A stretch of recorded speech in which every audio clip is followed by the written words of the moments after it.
우리가 지난 시간 보았던 말씀 다시 한번 되짚어 보면 기도를 계속하고라고 말씀을 전하고 있었습니다.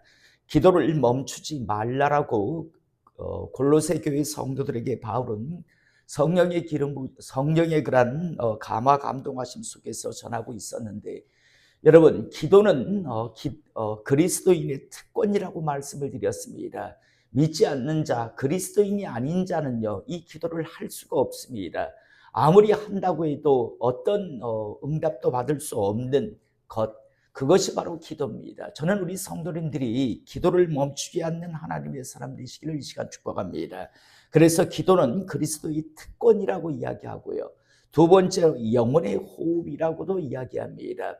여러분, 사람이 호흡을 하지 아니하면 죽은 사람이듯이요, 기도하지 않는 사람은요 결코 그리스도인의 길을 걸어갈 수 없습니다. 그래서 많은 그런 사람들이 기도는 영혼의 호흡이라고 이야기합니다. 그리고 지난 우리가 목요 집회 때 함께 나누었지만, 여러분, 기도를 통해서요 우리가 성령의 충만함을 받을 수 있습니다. 세상 모든 것은 사용하면 그만큼 이렇게 소진할 수밖에 없습니다. 우리가 이 땅에 살면 사람을 만나든 어떤 장소에 가든 이렇게 여러 가지 영적인 그런 소진들이 이루어질 수밖에 없고, 이걸 다시 회복할 수 있는 방법은 기도하는 방법밖에 없습니다. 그래서 많은 믿음의 사람들이 보면 항상 기도하고 있었던 것을 그저 단순히 하나님 앞에 필요해서 그걸 구한 게 아니라 바로 성령의 그런 기름 부으심, 다시 한번 충만을 유지하기 위한 하나의 방법이었습니다.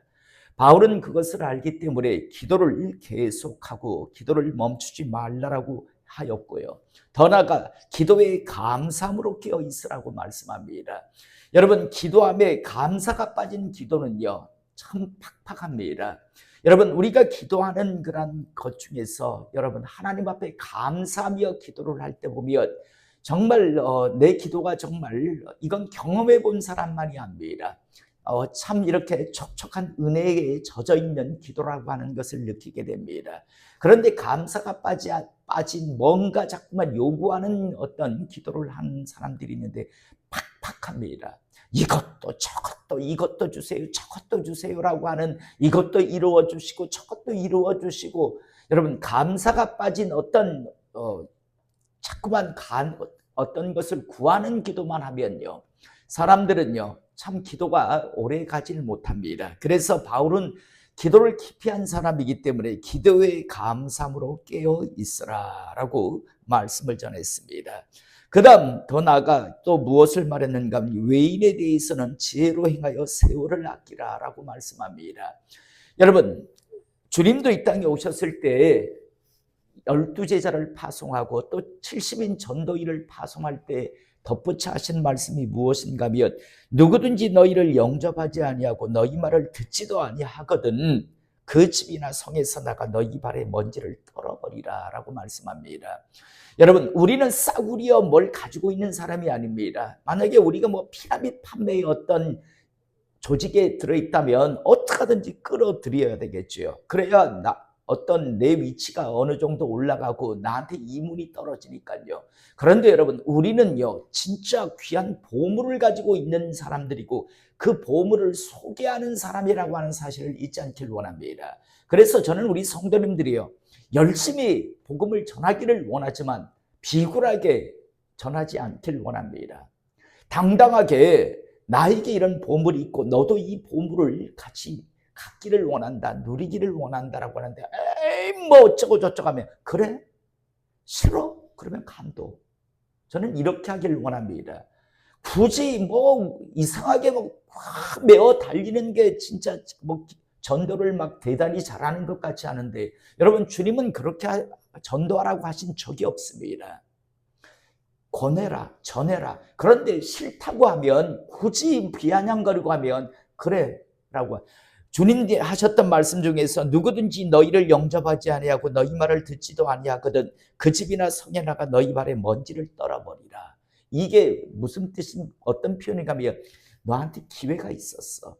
너는 스스로 그 기회를 저버린 거기 때문에 나중에 네가 주님 앞에 섰을 때 나는 몰랐는데요. 그런 거 안 통해. 넌 분명히 기회가 있었어. 네 스스로 오만방자 교만함을 가지고 대책도 없으면서 네가 선택한 거고, 그래서 너의 영혼의 처소는 지옥인 게 당연한 거야 라고 하는 그런 표현의 한 일종으로요, 먼지를 털어버리라고 말씀하시는 겁니다.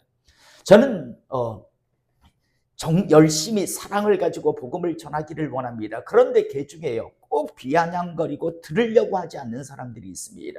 그런 사람들에게 분명히 기회는 분명히 있으셨습니다. 이거 하나만큼은 기억하십시오라고 꼭 이거 한마디만 해주기를 원합니다. 기회가 없었던 게 아니라 기회가 있으셨습니다. 그런데 대책도 없고 방법도 없으면서, 그러면서 그 기회를 스스로 차버리신 겁니다. 이거 하나만큼은 언젠가 떠올리실 겁니다 라고 한번 꼭 이야기하기를 원합니다. 바울은요 분명히 말합니다. 외인에 대해서는 지혜로 행하여 세월을 아끼라. 세월을 아끼라, 시간을 아껴라. 굳이 막 반대하고 대적하는 사람들에게 매어달리지 말아라. 그 말을 외인에게 대해서는, 믿지 않으려고 하는 사람에 대해서는 지혜롭게 행하여 세월을 아끼라, 시간을 아끼라 라고 말씀합니다. 또 나아가 6절, 너희 말을 항상 은혜 가운데서 소금으로 맛을 낸과 같이 하라 라고 말씀합니다. 자, 소금은 골고루 뿌려야 맛을 내죠. 어느 한쪽에 쏠리면 이쪽은 짜고 이쪽은 싱겁잖아요. 그래서 어느 한 곳에 치우치게 하지 말씀을, 어떤 것에 붙들려서 치우치게 말씀을 전하지 말라. 또 하나는 상황에 맞게 지혜롭게 전하라라고 하는 말씀이죠. 여러분, 한 번씩 보면요, 택도 없는, 정말 옆에서 보면 답답한 사람들이 있어요. 저쪽은 지금 관심이 거기에 없는데요, 전혀 관심 없는 이야기를 갖다가 하는데 저쪽은 정말 제발 좀 그만두라라, 빨리 좀 멈춰주길 원하는데 어쩔 수 없이 듣고 있는데요, 택도 없는 막 말을 갖다가 막 꺼내고 막 장황하게 그렇게 하는 사람들이 있습니다. 여러분, 그렇게 하지 말라라는 이야기입니다. 그래서 너희 말을 항상 은혜 가운데서 소금으로 맛을 낸과 같이 하라. 상황에 맞게, 그리고 한쪽으로 치우치지 말고 이렇게 복음을 전해야 되는데, 그런데 막 답답하게 저 사람은 지금 당장 한 끼에 식사가 없어가지고 막 이렇게 하는데 엉뚱한 소리 하면서 막 질질 끓는 사람들요. 모르겠어요. 우리 성도님들도 저한테 그렇게 느끼시는지 모르지만 전 제 옛날에 그랬어요. 집사 때 목사님이 막 설교를 해요. 그래가지고 하나 둘 이라고 막 한참 해가지고 지금쯤이면 이제 말씀을 마무리하시겠구나라고 그렇게 하시는데, 그런데 갑자기 자 지금부터 본문으로 들어가서 이러면 저도 모르게 속으로 그랬어요. 에이씨, 정말 그랬어요. 뭘 저렇게 뻔한 그렇게 좀 핵심적인 말씀만 딱 전하면 좋겠는데 장황하게 해가지고 이제 끝날 쯤 되겠다, 이제 예배가 마치게 되겠다라고 생각하는데, 자 지금부터 본론으로 들어가서 말씀으로 들어가서 하면 저도 모르게 에이씨 하면서 그다음부터 말씀이 안 들어왔어요. 저는 솔직히 그랬어요. 그래서 정말 저도 그렇게 안 하려고 애를 쓰고 노력은 합니다. 될 수 있으면 말씀을 간략하게 정리해서 전하려고. 여러분, 제가 말씀을 전하면서도 제가 느끼는 게 뭐냐면, 제가 은혜를 받고 제가 확실하게 이해를 하면요, 말씀이 쉬워요. 그런데 제가 이해를 못하고요, 제가 은혜를 못 받은 말씀은 말씀이 장황해요. 자꾸만 자꾸만 장황해져요. 뭔가 부족한 것 같아서 자꾸만 뭔가를 갖다 끌어다 놓으려 하니까 장황해지더라고요. 너희 말을 항상 은혜 가운데서 소금으로 맛을 낸과 같이 하라라고 말씀한 이후에, 그리하면 각 사람에게 마땅히 대답할 것을 알기라. 너희가 어떻게 전해야 할 것을 알게 될 것이다라고 말씀을 전했다면, 이제 오늘 본문 말씀은 골로새서의 끝인사 부분의 말씀입니다. 그리고 이제 먼저 이 골로새서를 성령의 감동에 의해서 바울이 이제 적었는데, 이건 바울의 말이 아니고 하나님의 말씀입니다. 이거 하나만큼은 분명히 합시다. 하나님의 말씀인데 바울이 적었어요. 바울의 어떤 여러 가지 지식과 성격, 기질 이런 걸 모두 활용해서 하나님께서 바울에게 골로새서를 적게 했는데, 골로새서를 이제 가지고 요즘 같으면 여러 가지 우편으로도 보내고 여러 가지면 그 당시에는 사람이 가지고 가야 했거든요. 그래서 이제 골로새서를 가지고 가는 사람 두 사람을 먼저 소개하고 있는 말씀으로 시작이 됩니다. 먼저 7절, 두기고가 내 사정을 다 너에게 알려주리니 그는 사랑받는 형제요 신실한 일꾼이요 주 안에서 함께 종이 된 자니라 라고 말씀을 합니다.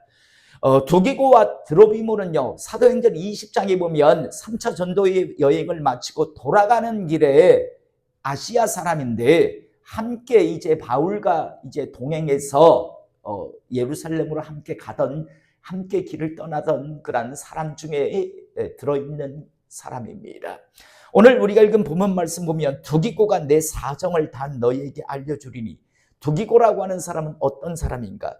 이제 골로새서를 가지고 너에게 가는 사람이 두기고가 어떤 사람인가? 그는 사랑받는 형제요 신실한 일꾼이요 주 안에서 함께 종이 된 자니라 라고 말씀합니다. 저는 두기고에 대해서 이렇게 하나님께서 평가하신다라고 생각을 하는데, 여러분 우리 성도님들 역시도 이런 하나님 보시기에 평가를 받는 하나님의 사람 되실 수 있기를 이 시간 축복합니다. 하나님 보시기에 사랑받는 형제고 신실한 일꾼이고 또 주 안에서 함께 종의 사역을 감당하는 사람이다 라고 이런 평가를 받을 수 있기를 이 시간 축복합니다. 하나님 보시기에 매사에 뺀질뺀질거리고 교활하고 사악하고 천박한 그런 자다라고 그렇게 평가받는 자가 되지 않길 원합니다. 오늘 두기고 골로새서를 가지고 이제 골로새 교회에 갈 사람 두기고는 그는 사랑받는 형제요 신실한 일꾼이요 주 안에서 함께 종이 된 자니라 라고 소개한 이후에, 내가 그를 특별히 너에게 보내는 것은 너희로 우리 사정을 알게 하고 너희 마음을 위로하게 하려 함이라. 초대교회에서 가장 큰 이슈는요, 바울의 로마에 이제 죄수의 신분으로 갇힌 겁니다. 그래서 많은 초대교회 성도들이요, 많은 그런 어떤 염려, 근심, 걱정을 하고 있는 상황이었습니다. 그래서 이제 내가 특별히 두기고를 너희에게 보내는 것은 너희로 이제 이곳의 사정이 지금 어떤 상황인가를 알게 함을 통해서 너희 마음을 위로하게 하기 위해서 내가 이제 두기고에게 이제 이 편지를, 앞에 이제 여러 가지 목적도 있었지만 이 편지를 보내는 것이다라고 말씀합니다. 그리고 나가 또 한 사람을 함께 보내는데 9절에 신실하고 사랑을 받는 형제.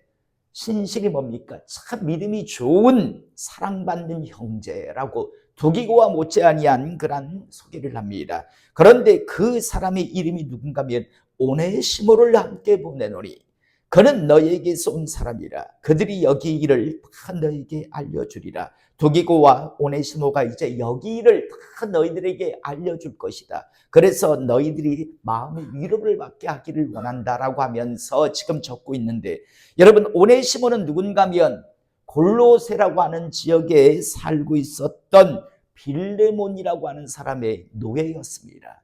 여러분 그 당시 노예가 도망을 치면 어떻게 합니까? 잡히면 죽여도 됩니다. 노예가 도망쳤다라는 건 잡아서 죽여도 됩니다. 그래서 빌레몬서가 어떤 말씀입니까? 빌레몬에게 오네시모를 용서해주면 좋지 않겠니라고 하는 그런 말씀이 적혀 있거든요. 그런데 오늘 이제 오네시모를 골로새에 이제 다시 보낸다라고 이야기합니다. 그래서 이제 신실하고 사랑을 받는 형제 오네시모를 함께 보내노니 그는 너에게서 온 사람이라. 본래 골로새의 빌레몬의 종이었던 사람. 그러니까 골로새에서 온 사람이 맞죠. 오네시모는 그러니까 노예였는데 로마에서 바울을 만나서 이제 신앙을 갖게 되고 그래서 이제 믿음의 일꾼이 된 사람입니다. 그런데 이제 빌레몬에게 용서를 받았기 때문에 그래서 이제 오네시모를 너에게 보낸다. 두기고와 오네시모를 통해서 이제 이 골로새서를 너희들에게 보내는 것이고, 보내는 목적은 이제 너희가 위로를 받기, 이곳의 사정을 통해서 잘 알을 통해서 위로받기를 원한다라는 말씀을 이제 첫 번째로 전하고 있습니다. 그 다음 두 번째로 10절 11절에 보면 나와 함께 갇힌 아리스다고와 바나바의 생질 마가와 그리고 그 다음에 왜 가로가 쳐 있죠. 이 마가에 대하여 너희가 명을 받았음에 그가 이르거든 영접하라. 이 가로 쳐 있는 거 뭐라고 했습니까? 여러분, 성경은 원본이 없습니다. 다 사본입니다. 다 사본이거든요. 원본이 있을 수 없잖아요. 세월이 지나면서 당시 파피루스라고 하는데 아니면 가죽의 양피지에다가 적었는데 세월이 지나서 다 삭아서 없어졌죠. 원본은 없습니다. 성경에. 오늘 그래서 많은 사본, 우리가 지금 기준으로 전 세계가 보고 있는 이 성경은 70인역입니다. 70인역이라고 하는 사본을 가지고 하는 건데 70명의 사람이 들어가서 똑같이 번역해낸 거, 그걸 가지고 딱 이제 성경 정경화시킨 게 한데 본래 외경이라고 하는 성경도 있고 그래 에녹서라고 하는 것도 있고 여러 가지가 많습니다.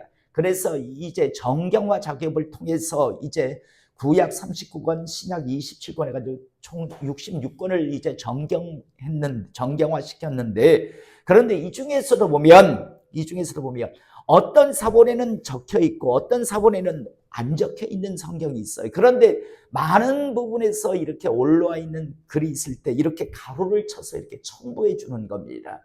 뺄라니까 좀 그렇고 그래서 가로를 쳐서 이렇게 해주는 겁니다. 그래서 이 마가 본래 우리 70인용은요 나와 함께 갇힌 아리스다고와 바나바의 생질 마가와 유스도라는 예수도 너에게 문안하느니라 이렇게 바로 나가는데 다른 사본에는 이런 요 가로친 부분이 많이 있기 때문에 이걸 가로쳐서 그래서 첨부에 넣어준 겁니다.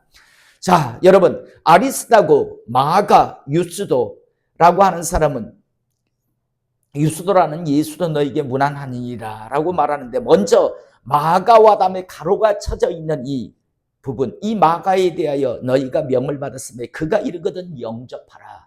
여러분 마가가 한때 젊었을 때 우리가 잘 아는 구브로 섬에 갔을 때 왜 그죠? 살람매에서 따라 나섰다가 나중에 어디에서 버가에 갔을 때 그냥 돌아가잖아요. 그죠? 그래가지고 나중에 2차 전도 여행 출발 때 어떻게 합니까?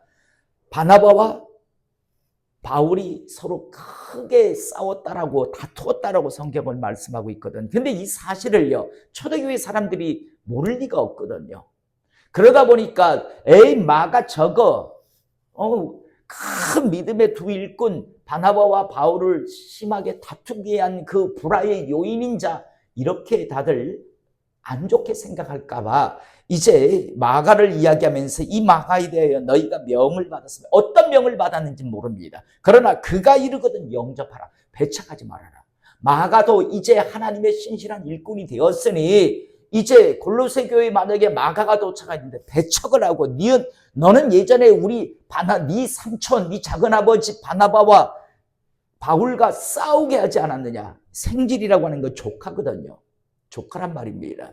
그러니까 바나바가 작은아버지, 큰아버지일지 모르겠습니다. 어쨌든 조카예요. 그러니까 바나바와 바울을 다투게 한 네가 요인이 된 화근이 된 자인데 네가 무슨 하나님의 일꾼이라고 여와가지고 우리 골로새 교회 와가지고 네가 지금 뭘 가르치겠다고 해. 이럴 수 있기 때문에 그래서 이제 마가에 대해서는 이렇게 특별히 덧붙여 놓은 겁니다. 이 마가에 대하여 너희가 명을 받았으면 그가 이르거든 영접하라. 그도 이제 신실한 일꾼이 되었으니까 영접하라라고 미리 이야기를 하고 있습니다. 가는 건 아닙니다. 가는 사람은 지금 두기고와 누굽니까? 오네시모가 이제 가져가는 거고 이제 나중에 이제 방문하게 되고 성도 간의 교제가 이루어지다 보면 마가도 이제 골로새에 갈 수도 있는데 그때 가면 영접하라, 배척하지 마라 라고 하는 말을 하면서 아리스다고 마가, 유스도를 이야기하면서 그들은 할레파이나 이들만은 하나님 나라를 위하여 함께 역사하는 자들이니 이런 사람들이 나의 위로가 되었느니라. 한마디로 말해서 아리스다고 마가 유스도는요 유대인들입니다. 그러니까 이들은 이미 할례를 받은 자들이었어요. 그런데 다른 왜 유대인들 당시 바울을 가장 힘들게 했던 게 뭡니까? 유대인 출신의 그리스도인들이 와서 야 할례 받아. 너희가 이방인이 너희가 예수 믿는다고 구원받아. 아니야. 먼저 할례부터 받고 율법도 지키고. 그래서 바울은 갈라디아서에 보면 뭐라고 합니까? 저주받을 자들. 저주를 받을지어다. 왜? 예수 그리스도를 부인하는 거니까요. 그랬는데 오늘 아리스다고 마가 유수도는 유대인 출신인데, 그런데 이들은 다시 말해서 할례파인데 이들만은 하나님 나라를 위하여 함께 역사하는 자들이니 제대로 아는 자들이라는 거죠. 할례 이방인들이 구원받는데 할례 뭐 율법 그런 거 지키는 게 아니라 예수 그리스도를 통해서 많이 구원을 받는다라는 걸 제대로 알고 있는 자들이다. 그래서 이런 사람들이 자신에게는 위로, 워낙 대적자가 많았으니까 유대인 출신에, 바울 자신도 유대인 출신이지만 유대인 출신의 자들이 가장 많이 방해했어요. 여러분, 초대교회의 가장 방해자들이 누구냐면 유대인들입니다. 유대인들요. 유대인 중에서 그리스도인 된 자들도 항상 끝까지 율법 지켜야 되고 할례 지켜야 되고, 근데 이게 택도 없는 대한민국 21세기에 지금 무슨 뭐 갑자기 무슨 뭐 월삭이 어쩌고저쩌고 떠드는 사람들이 참 바울이 저 하늘나라에서 통곡을 할 일이에요. 통곡을 할 일. 갑자기 뭘 그렇게 전 세계에 없는 그런 거를 갖다가 참 약삭빨라요. 대한민국 사람들은요. 추잡하고 교활하고요. 난 왜 그러는지 모르겠어요. 그냥 말씀 그대로 하면 될 텐데. 자, 그다음 이런 사람들이 아리스다고 마가 유수도라는 예수, 이런 사람들이 자신에게 큰 위로가 된 사람들이라고 이야기합니다. 그렇게 소개합니다. 또 12절 13절은 그리스도 예수의 종인 너에게 온 에바브라. 여러분, 우리가 잘 알죠. 골로새 교회 가서 복음을 전하고 교회를 세운 사람이 에바브라잖아요. 처음 말씀 서도에서 우리가 들었잖아요. 에바브라가 너에게 문안하느니라. 에바브라가 지금은 교회를 세우고 어디 와 있냐면 바울과 함께 있거든요. 그런데 에바브라가 너에게 문안하느니라. 그가 항상 너희를 위하여 애써 기도하며 너희로 하나님의 모든 뜻 가운데서 완전하고 확신 있게 서기를 구하나니 그가 너희와 라오디게아에 있는 자들과 히에라볼리에 있는 자들을 위하여 많이 수고한 것을 내가 증언하노라. 이 말씀을 통해서 에바브라가 골로새 교회만 세운 게 아니라 그 옆에 있는 라오디게아 교회도, 그다음 히에라볼리 교회도 바로 옆에 붙어있는 도시들이거든.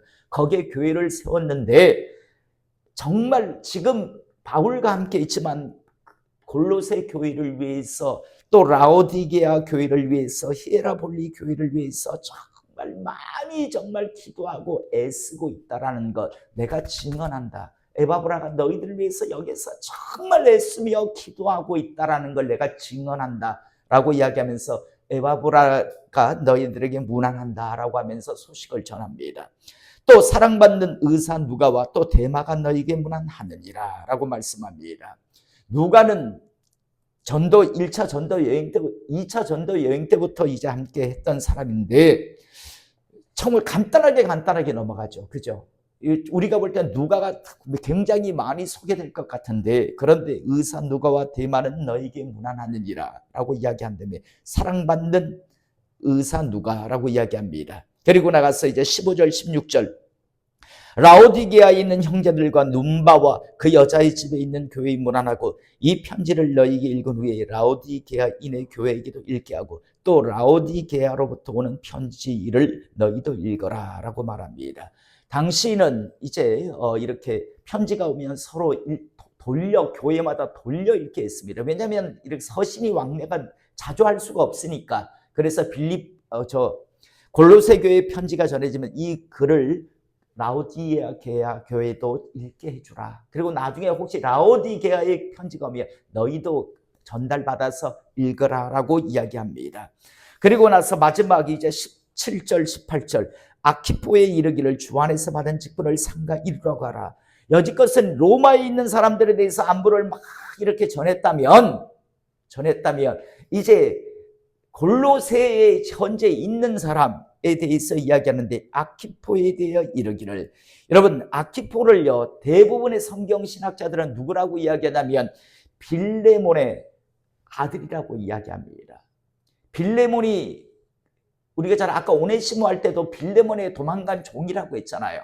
그런데 빌레몬은 이제 나이가 많고 그 아들이 아키포인데 아키포가 아마 골로새 교회의 어떤 목회자로서의 어떤 역할을 하고 있지 않았을까라고 다들 이 말씀을 통해서 다들 성경학자들은 이야기합니다. 그래서 아키포에게 이르기를 주 안에서 받은 직분을 삼가 이루라고 하라, 잘 감당하라라고 하라라고 지금 이제 권면하는 거죠.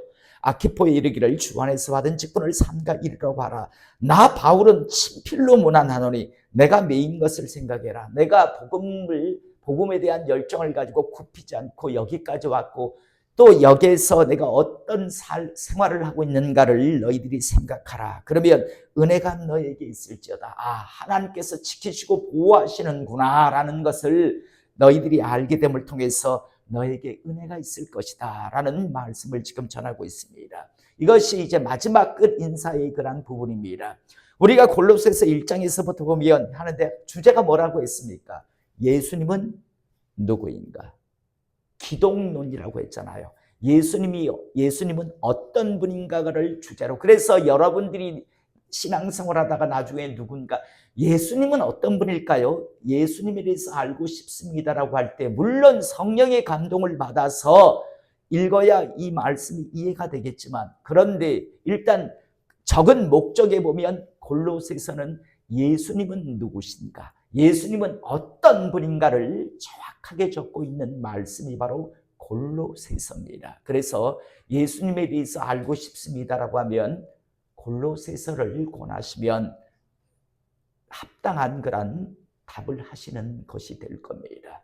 자, 이것으로 오늘 우리가 이제 골로새서를 마치게 되는데 마지막에 보면 참 사랑받는 하나님의 사람, 또 신실한 일꾼, 주 안에서 함께 된 종, 여러 가지 이렇게 여러 이야기들을 합니다. 그런데 장차 우리도 어느 누군가에게 소개될 때 과연 어떤 사람으로 소개될까? 신실한 하나님의 사람, 신실한 하나님의 종, 하나님의 사랑받는 사람 이렇게 과연 소개될까? 아니면 참 그런 사람이 많다 했잖아요. 저 교회는 저 사람이 죽어야 교회가 제대로 될 수 있다라고 그런 소리 듣는 사람이 교회마다 있더라고요.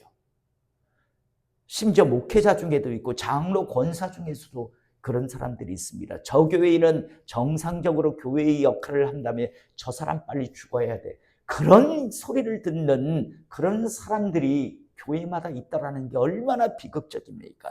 저는 우리 성도님들이 마지막까지 끝까지 정말 아름다운 신실한 사랑받는 하나님의 일꾼으로 사시다가 또 많은 사람들이 그런 평가를 받고 하나님 앞에 평가를 받다 하나님 앞에 설 수 있는 하나님의 사람 될 수 있기를 이 시간 주님의 이름으로 축복합니다. 기도하시겠습니다.